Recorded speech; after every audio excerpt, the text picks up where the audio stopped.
মনটা কয় মনটা যতই কিছু কোনো আপনার হে কাটার বস্তা কি অবস্থা করবেন কিরে কয় না কয় কি হয়েছে টিকটিকা আছে মুখির মতো জীবন কাছে মা যাচ্ছে না জয় ভাই এখান থেকে চলে যাও এই সেদিন কি হয়েছে তোর চলে যাবি কেন সারাদিন তো মেশিন পত্র পড়াশোনা হয়ে থাকো এমনি সারি আনন্দ ফুর্তি করার ব্যবস্থা করছে সুখ লাগে না লাগে না আমার জায়গা জমি থাকতে বুঝতে রসে যাবো এ একজন আমাদের সারা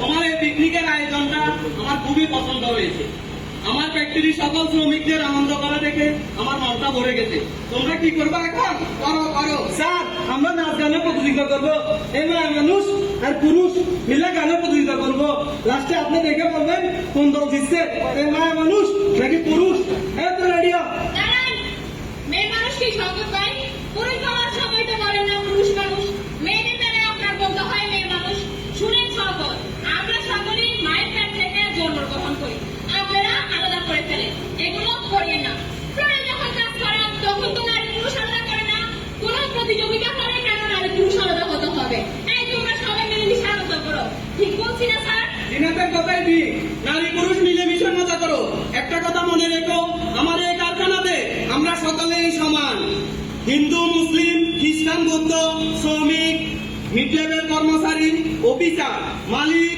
সকলে মিলে একটা পরিবার তোমরা এখন গান শুরু করো রাখি তো যাবে না তোরা পাঠান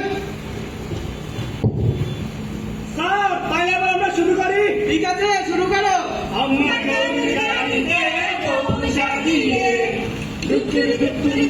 দূরে সামনে দাঁড়িয়ে যাব তোমায় শ্বশুর বাড়ি নিয়ে তোমার ভাড়া গাড়িতে আমি যাব না কারণ ঘরের ধরনি আমি হব না করব না তো কোনোদিনও বিয়ে যাব তোমায় শ্বশুর বাড়ি নিয়ে যাব তোমায় শ্বশুর বাড়ি নিয়ে যাব তোমায় শ্বশুর বাড়ি নিয়ে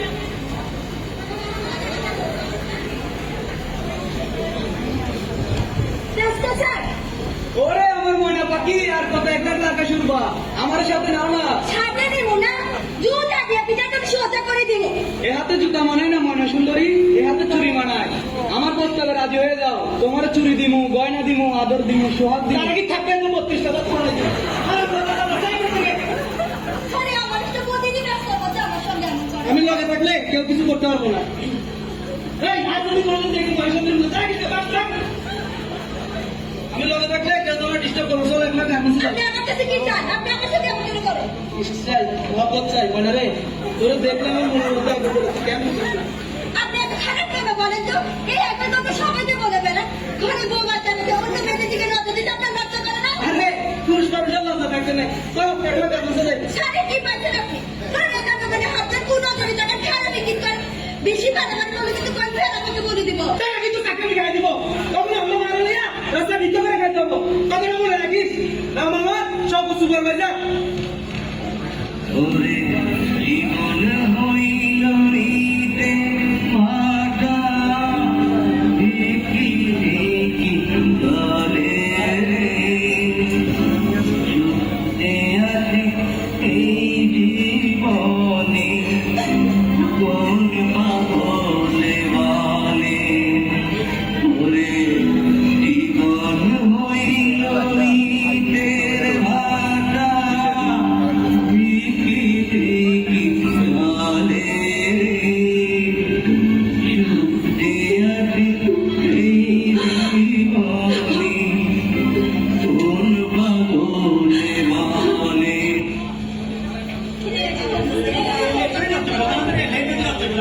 প্রত্যেকদিন লেটে হয়ে যায় কিরে না সেটা পিকনিকের 3 দিন পরে কইছিলি পিকনিকের কাউন্ট গাইয়া পেট কাদা হয়েছিল 3 দিন বেঁচে গেলে 32 ছিল কাম সাথে রাশেদা তো দেখি মাইন্ড করছে কোন দিন একটু মস্কারি করতে পারবি আচ্ছা বাপ জানিস তো কেমন লাগছে কই গেছিস দিন দিন না খুব অসুস্থ মনে হয় বেশি দিন বাঁচবে না তাই দেখতে গেছিলাম দেখছিস মামু সব কিছু নিয়ে রাখতে পারিস তুই আমার কি হয়েছে রাখেদা হাত বলে কয় কালা করে ধরছে সবগুলো মধ্যে একের উপরে কি করে দিছে প্রোডাকশন কে দিব প্রোডাকশন কেডা আবার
দিবা না বন্যে ওই জানোয়ারটা সবার লাগে এমন করে মনটা চায় মনটা কি চায় কি হয়েছে তোমরা পুরুষ মেয়েদের দুঃখের কথা বুঝবে না তোমরা তো সব পুরুষ একই কথাটা তুমি ঠিক করে না রাখে দাও বাপ সব পুরুষ এক না তোমরা কি কথা ছিল আমরা কিন্তু শুনছি তোমরা কিছু কাও না কেন কি করবো বাপ উনি হইতেছে আমাদের সুপারভাইজার কিছু করে তো চাকরি চলে যেত এটাই কইছে তার নামে কথা করতে তোমরা কইতে এন্টি হ্যারাসমেন্ট কমিটি কাছে মানে যৌন হয়রানি অভিযোগ কমিটি কাছে জোর হয়রানি অভিযোগ কমিটি এটা আবার কি এই তো দেখি কিছুই লাগে না শৌকত স্যার তোমার যে যৌন হয়রানি করতেছে রাজনীতিতে যে কমিটির কথা এই কমিটির নাম হলো এটা ময়নার কথা না হয় বাদে দিলাম তোমরা তো পুরানো শ্রমিক তোমরাও দেবো না জানবো না কেন অবশ্যই জানি হ্যাঁ যেমন আমাকে তো বেশি বেশি করতেছে এটা তো আজকে প্রথমেই শুনো চিন্তা করিস না ময়না তাহলে আমরা ওয়েলফেয়ার আপনার কাছে যাবো ওয়েলফেয়ার আপনার কাছে যাই অভিযোগ দিব ওয়েলফেয়ার মানে আমাদের জিরা দাফা সে হলো এই কমিটির সভাপতি এই তো এবার আসল কথা এসো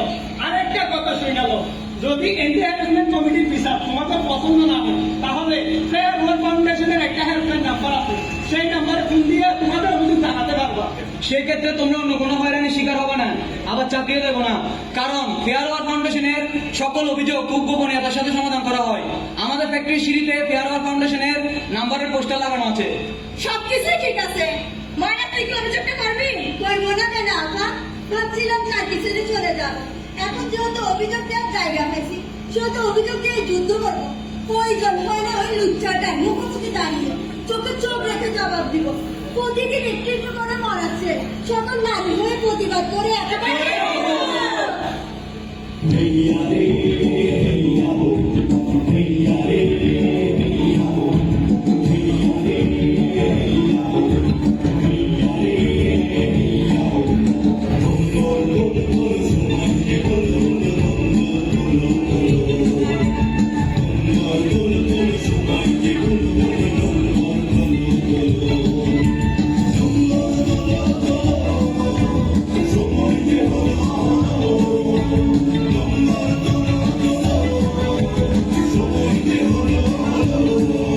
স্যার প্রোডাকশন কমাতে আমার কোনো দোষ নাই স্যার সব দোষ হয় দিনাত ম্যাডামের উনি তখন যারা তারা আমার লাইনে আমাকে না বলে ছুটি দিয়ে দেয় স্যার বেহিসাবে আমি কাউকে ছুটি দেই না স্যার পিএম স্যারের অনুমতি নিয়ে আমি ছুটি দেই গত 2 মাসে উনার লাইনে শ্রমিকদেরকে আমি কম ছুটি দিয়েছি স্যার গত 2 মাসের ছুটি রিপোর্ট আমি দেখেছি জিনা যা বলেছে সেটাই সত্য বলো তোমার লাইনের সমস্যা কি স্যার আমি তো যথাসাধ্য চেষ্টা করি ওদেরকে বকা দেই তারপরে যে ক্যান প্রোডাকশন হয় না স্যার আমার আর কটা দিন সময় দেয় স্যার সব কয়টা একদম শেষ করে দিই। তোমাকে কিছুই করতে হবে না যা করার ফ্যাক্টরির ম্যানেজমেন্ট করবো কেন স্যার আমার নামে কি কেউ অভিযোগ করছে সেটা সময় হলে জানতে পারবে স্যার আপনারা না করলেও আমি বুঝি নিশ্চয়ই মনে অভিযোগ করছে এই মাইয়া স্যার সরবেটা ফাঁকিবাজ একটা মাইয়া ওনাকে অভিযোগটা করছে তোমাকে কে বলেছে স্যার এর মানে শোকত এই ফ্যাক্টরিটা আমি অনেক কষ্ট করে গড়ে তুলেছি তোমার ব্যাপারে পরবর্তী সিদ্ধান্ত না হওয়া পর্যন্ত তোমাকে সাময়িক বরখাস্ত করা হলো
আমার এই কারখানাতে আমরা সকলেই সমান শ্রমিক না থাকলে কারখানা থাকবে না কারখানা না থাকলে মালিকও থাকবে না একইভাবে মালিক না থাকলে কারখানা হবে না আর কারখানা না থাকলে শ্রমিকও থাকবে না আসল কথা হলো প্রোডাকশন না থাকলে মালিক শ্রমিক কেউই থাকবে না এই প্রোডাকশনের উপরই আমাদের ইনকাম নির্ভর করে তোমাদের দুটা গুড নিউজ দেওয়ার জন্য এখানে ডেকেছি। গুড নিউজ এক, গত 1 মাসে আমাদের ফ্লোরে 12টা লাইনের মধ্যে হিসাব করে দেখা গেছে তোমাদের লাইন 5টা হয়েছে। স্যার এই 1 মাস আমাদের উপর কেউ কোনো নির্যাতন করে না। স্যার, নতুন সুপারভাইজার ভালোবাসা দিয়ে কাজ শুরু হয় নাই। এর কথা শুনলে মনে হয় পড়াশোনা আরো বেশি বেশি দিন। স্যার আমাদের নারী সুপারভাইজার হলে ভালো হয়, তাহলে আমরা পড়াটা খুব সহজে পুরো করতে পারি। তাহলে দাঁড়ালো প্রতিটি ফ্লোরে পুরুষ সুপারভাইজারের সাথে সাথে আনুপাতিক হারে নারী সুপারভাইজার হলে ভালো হয়, তাই তো? স্যার এইটা হলে খুবই ভালো হইব। আমাদের ব্যক্তিগত যেহেতু নারী শ্রমিক বেশি, এইটা হলে খুবই ভালো হইব স্যার। এই ক্ষেত্রে মেয়েদের সাহস করে এগিয়ে আসতে হবে। এটাই হলো বড় সমস্যা। মেয়েরা সুপারভাইজার লাইন সিপের দায়িত্ব নিতে ভয় পায়। এই যে আমাদের রাশেদা, ওর তো সব যোগ্যতায় আছে, কিন্তু ও সুপারভাইজার হতে চায় না স্যার। স্যার কেমনে সাহস করবো? বাসায় গিয়ে বাচ্চা কাচ্চা রান্না বান্না সব আমাকেই করতে হয়। কেন? জিনাত তো করে। জিনাতের মতো এই অফিসে আরো অনেকে মেয়ে আছে যারা বড় বড় পোস্টে চাকরি করে। তোমরা কেন পারবে না? স্যার ওনাদের স্বামীরা ওনাদেরকে হেল্প করে, আমাদের স্বামীরা তো নবাব দাদা। স্যার কথা বলছে। প্রথম কোনোই স্বামী হেল্প করে না রাশেদা, তাদেরকে বুঝাইতে হয়। বুঝাইতে পারলে দেখবা তোমাদের স্বামীও তোমাদেরকে হেল্প করবে। স্যার কথা সত্য। আগে আমি আমার বড় হেল্প করতাম না, অহন করি। দুজন মিলে চাকরি করি, দুজন মিলে সংসার চালাই। এখন আমাকে সংসার খালি শান্তি আর শান্তি। স্যার, আমি সাক্ষী। আমি রাতে চা খেতে চাই স্যার, চা খেতে। Thank you Mamun, I proud of you. শুনো, উন্নত দেশে সকালে সব কাজ করতে হয়। এখন থেকে সকালে সংসারের কাজ করবা, কি করবা না তোমরা?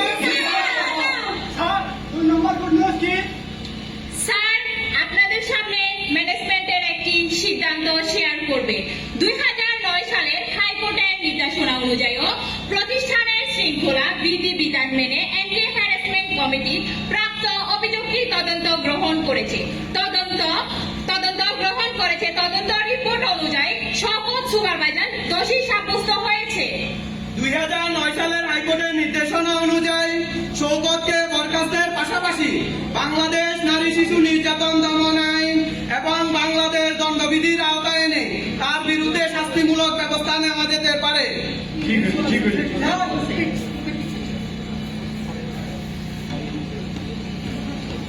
এতদিন আমি অন্ধকারের মধ্যে ছিলাম স্যার। আজ বুঝতে পারছি আমি কত বড় অমানুষ জানোয়ার ছিলাম।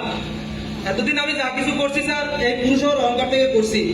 একটা বড় ভাবি নাই আমিও মানুষ, এরা সবাই মানুষ। মানুষের এরকম অমানুষের মতো কাজ কেমনে করলাম স্যার?